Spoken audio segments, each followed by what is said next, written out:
Assalamualaikum warahmatullahi wabarakatuh. Selamat siang dan salam sejahtera untuk kita semua. Perkenalkan, nama saya Jular Faji dengan NPM 022723111140. Dalam kesempatan kali ini, saya akan membuat video bagaimana praktik bisnis dalam pasar Barito Ternate dalam perspektif syariah. Di sini saya bersama salah satu pedagang pakaian di pasar Barito. Saya akan mewawancarai. Perkenalkan nama dulu, Kak. Boleh tahu namanya siapa ya, Kak? Cantika. Ini Kak udah berdagang udah berapa lama di sini? Semenjak tahun berapa ya? Sekitar 2 tahunan. 2 tahunan. Berarti dari tahun 2022 ya? Iya. Oh, siap. Boleh tahu bagaimana Kakak menentukan harga produk Kakak sendiri? Untuk produknya tuh kita lihat dari pas pengambilan misalkan kita dapat berapa tuh. Kalau harganya kayak agak sedikit naik, berarti kita jualnya di lapangan menyesuaikan. Di sini juga beda-beda dong. Kayak kalau di sebelahnya 150 ya kita jual 160, 165 gitu. Kalau boleh tahu dalam sehari target keuntungannya berapa? Kalau misalkan bicara soal target nih, target kan kayak setiap penjual pasti mau target yang banyak dong, kayak 500.000, 1 juta. Tapi kembali lagi ke kondisi pasarnya gimana. Kalau setiap harinya bakal kita dapat 250 atau 500, itu tidak menentu juga sih. Kalau boleh tahu bagaimana Kakak dalam berjualan pakaian ini, walaupun di sebelah-sebelah ini dalam banyak pesaing begitu, banyak saingan gitu. Boleh tahu ya?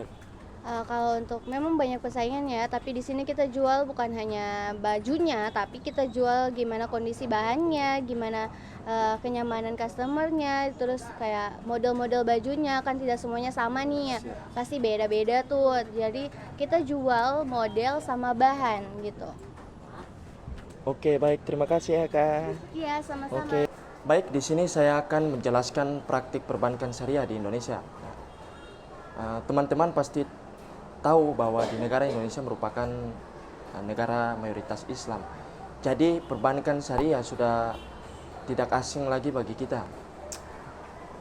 Untuk mendengarkan kata itu, perbankan atau jadi perbankan syariah merupakan sistem keuangan yang berlandaskan pada prinsip-prinsip hukum Islam.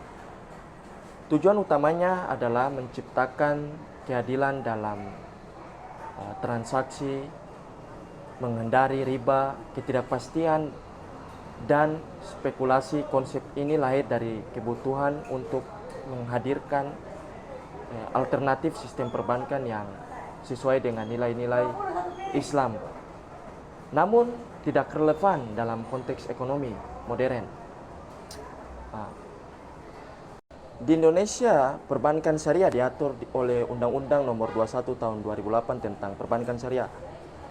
Bank syariah diawasi oleh Dewan Pengawas Syariah yang memastikan semua aktivitasnya sesuai syariah. Berikut merupakan prinsip-prinsip dasar perbankan syariah, yaitu 1. Larangan riba.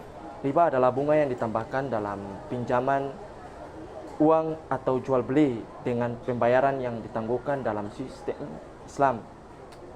Riba dianggap eksploitatif dan merugikan pihak tertentu sehingga dilarang keras sebagai pengganti bunga bagi hasil sesuai harga jual yang telah disepakati. 2. Keadilan dalam transaksi. Semua kesepakatan dalam perbankan syariah harus transparan, memenuhi atas keadilan, tidak boleh pihak yang dirugikan, baik bank maupun nasabah. 3. Larangan grahar dan masyir. Jadi grahar berarti kita menghindari transaksi dengan ketidakpastian seperti penjualan barang yang belum memiliki atau informasi yang tidak jelas. Sedangkan masyir itu adalah transaksi yang bersifat spekulatif atau perjudian. 4. Kehalal usaha, yang dimana dana yang disalurkan oleh bank syariah harus digunakan untuk kegiatan yang halal. 5. Zakat dan tanggung jawab sosial, yang dimana bagian dari sistem Islam. Dan juga terdapat produk-produk perbankan syariah seperti 1. produk perdanaan, yang dimana produk perdanaan ini memiliki beberapa karakteristik, yaitu satu, wadiah atau titipan. Ketika nasabah menitipkan dana kepada bank yang wajib dan menjaga mengembalikannya sesuai jumlah awal. Dua, mudharab atau bagi hasil, ketika nasabah bertindak sebagai pemodal, sebagai pengelola muharib, keuntungan harus dibagi sesuai nisabah. Tiga, tabungan dan deposito syariah. Tabungan wadiah itu tanpa bagi hasil, sedangkan deposit mubarab itu bagi hasil sesuai keuntungan investasi bank. Di perbankan syariah juga memiliki produk pembiayaan dalam produk pembiayaan memiliki beberapa karakteristik, yaitu mubarahan. Dua, musyawarah atau kemitraan ketika bank dan nasabah menyatukan modal untuk usaha bersama. Tiga, mudharab atau investasi, yang dimana bank memberikan modal kepada nasabah untuk menjalankan usaha. Keuntungan dibagi sesuai nisbah yang disepakati, sementara kerugian ditanggung oleh bank kecuali akibat kelalaian nasabah. Empat, izhara atau sewa. Jadi ketika bank yang menyewakan aset kepada nasabah dengan biaya sewa tertentu.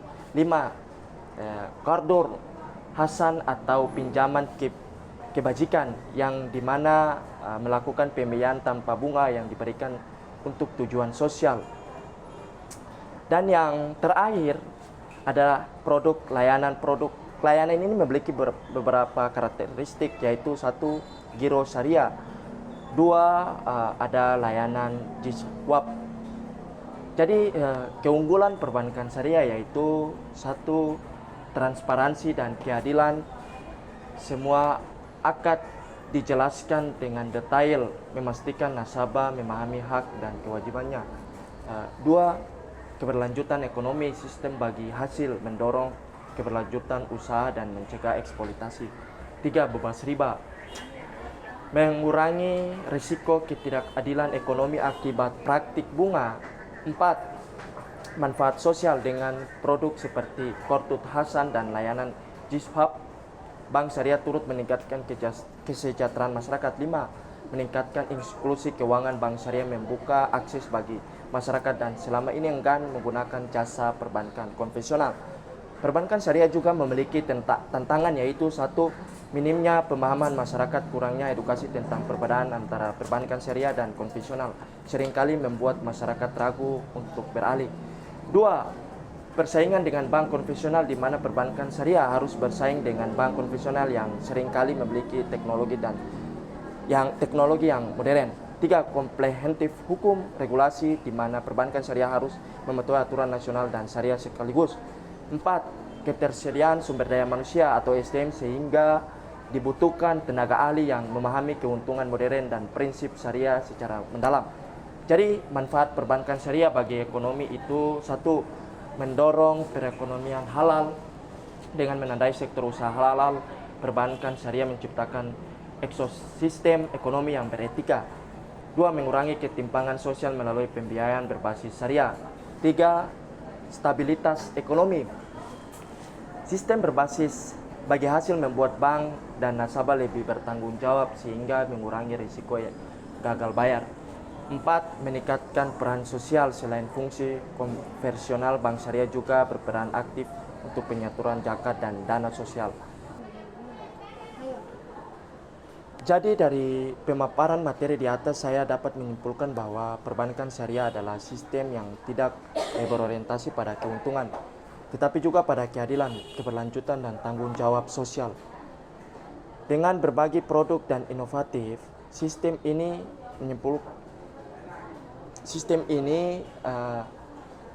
mampu bersaing dengan perbankan konvensional sekaligus memberikan kontribusi positif bagi masyarakat dan perekonomian. Dengan terus meningkatkan pemahaman masyarakat dan memperkuat infrastruktur, perbankan syariah memiliki potensi besar untuk menjadi pilar utama sistem keuangan global. Baik, itu saja penjelasan dari saya, semoga bermanfaat. Dan buat teman-teman yang menonton, jangan lupa subscribe dan like video saya kali ini, supaya saya lebih meningkatkan semangat lagi untuk membuat video selanjutnya. Baik, terima kasih. Wabillahi taufik walhidayah. Wassalamualaikum warahmatullahi wabarakatuh.